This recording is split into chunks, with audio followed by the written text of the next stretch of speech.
আজ সকাল 9:30 থেকে লাগু হয়েছে ট্রাম্পের শাস্তি শুল্ক। আগে 25% শুল্ক লাগু হয়ে গিয়েছিল, আর এবার রাশিয়ায় তেল কেনার জন্য কিন্তু আরো 25%, মোট 50% বাড়তি শুল্কে নাজেহাল ভারতের অর্থনীতি। এবার প্রবল সমস্যা পড়তে চলেছে বস্ত্র, চামড়া, গহনা ও অলংকার শিল্পে। আমেরিকাতেই ভারত সব থেকে বেশি রপ্তানি করে। ধাক্কা খাবে ওষুধ, গাড়ির যন্ত্রাংশ এবং ইঞ্জিনিয়ারিং পণ্য। বস্ত্র, গহনা প্রভৃতি শিল্পে লক্ষ লক্ষ শ্রমিকের কর্মহীনতা হওয়ার আশঙ্কাও কিন্তু দেখা দিচ্ছে। ভারতে জিডিপি বৃদ্ধির হারে এবার মন্দার শঙ্কা। এর আগে 50% শুল্ক লাগু হয়েছিল আমেরিকার, যে 50% শুল্ক 25% শুল্ক, আর এবার আরো বাড়তি 25% শুল্ক। রাশিয়ার থেকে ভারত যে তেল কেনে সেই অপরাধের জেরে আরো 25% শুল্ক লাগু করা হলো আমেরিকার তরফে, অর্থাৎ মোট 50% শুল্ক লাগু করা হলো আমেরিকার তরফে ভারতের উপর। আরো জানাবেন নিউজরুমের সঙ্গে রয়েছেন আমাদের পলিটিক্যাল এডিটর আশিস চট্টোপাধ্যায়। আশিস দা, দেখো, সব জল্পনার অবসান ঘটিয়ে অবশেষে ট্রাম্পের যে শাস্তি শুল্ক সেটা লাগু হয়ে গেল।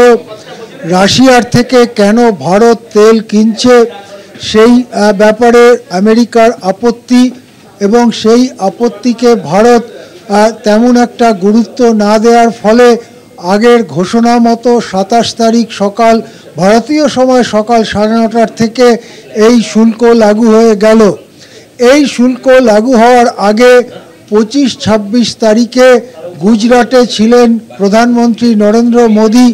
তিনি সাফ জানিয়ে দিয়েছেন যে যতই চাপ আসুক না কেন আমরা এগিয়েই যাব, অর্থাৎ চাপের কাছে যে মাথা নোয়ানো হবে না সেই কথাটা স্পষ্ট জানিয়ে দিয়েছেন ভারতের প্রধানমন্ত্রী নরেন্দ্র মোদী।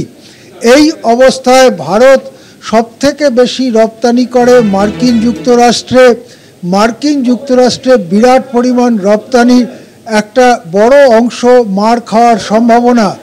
প্রায় $7,500 কোটি বছরে রপ্তানি করে ভারত মার্কিন যুক্তরাষ্ট্রে। তার মধ্যে যেমন গাড়ির যন্ত্রাংশ, ইলেকট্রনিক্স, ইলেকট্রিক্যাল গুডস আছে, তেমনি শ্রমনিবিড় বস্ত্র, গহনা শিল্প, চর্মশিল্প প্রভৃতি জিনিসও রয়েছে। যেটা জানা যাচ্ছে যে মূল মার খেতে পারে বস্ত্রশিল্প, গহনা, সোনার গহনা এবং অলংকার শিল্প, চর্মশিল্পের মতো শ্রমনিবিড় শিল্পগুলি। সেক্ষেত্রে ভারতে যে সমস্ত সংস্থা, বিশেষ করে MSME সেক্টর অর্থাৎ অতি ক্ষুদ্র, ক্ষুদ্র এবং মাঝারি যে কলকারখানা শিল্প, সেগুলো বড় মার খেতে পারে, এবং সেক্ষেত্রে বহু মানুষের, লক্ষ লক্ষ মানুষের আধা কর্মহীন বা কর্মহীন হয়ে পড়ার আশঙ্কা দেখা দিতে পারে। সেক্ষেত্রে এই কোম্পানিগুলো বা ছোট সংস্থাগুলোকে বাঁচাতে ভারত সরকার কি পদক্ষেপ নেয় সেটার দিকে অপেক্ষা করে আছেন সবাই। ইতিমধ্যেই ভারত সরকারের নানা স্তরে এ নিয়ে আলোচনা হচ্ছে। প্রধানমন্ত্রী নিজেও আলোচনা করেছেন। প্রধানমন্ত্রীর দপ্তরেও গুরুত্বপূর্ণ মিটিং হয়েছে গতকাল।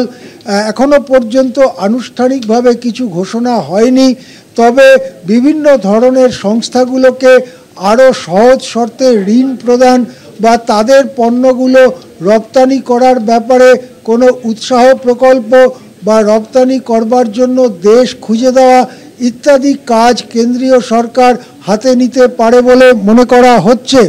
ভারত এখনও কোনো পাল্টা শুল্ক চাপায়নি আমেরিকার ওপরে, সুতরাং ভারত যা আমদানি করে সেই আমদানি বজায় থাকবে এটাই মনে করা হচ্ছে। অন্যদিকে রাশিয়া জানিয়েছে ভারত যে সমস্ত পণ্য আমেরিকাতে রপ্তানি করতে পারবে না এই বৃহত্তর শুল্কের ফলে, সেই জিনিসের অনেকটা রাশিয়া কিনতে পারে, তাদের বাজার খুলতে রাশিয়া রাজি। অন্যদিকে আমেরিকা যে ভারতকে চাপ দিচ্ছে ভারতের কৃষি ক্ষেত্র, ডেয়ারি ক্ষেত্র এবং খামার ক্ষেত্র খুলে দেওয়ার জন্য, তাতে যে ভারত রাজি নয় সেটা গতকাল এবং গত পরশু কয়েকটি বক্তৃতায় পরিষ্কার করে দিয়েছেন ভারতের প্রধানমন্ত্রী নরেন্দ্র মোদী। এই অবস্থায় ভারত মার্কিন সম্পর্ক ক্রমশই তলানিতে গিয়ে ঠেকছে। অনেক ধন্যবাদ আশিস। দা নিউজরুমের সঙ্গে ছিলেন আমাদের পলিটিক্যাল এডিটর আশিস চট্টোপাধ্যায়।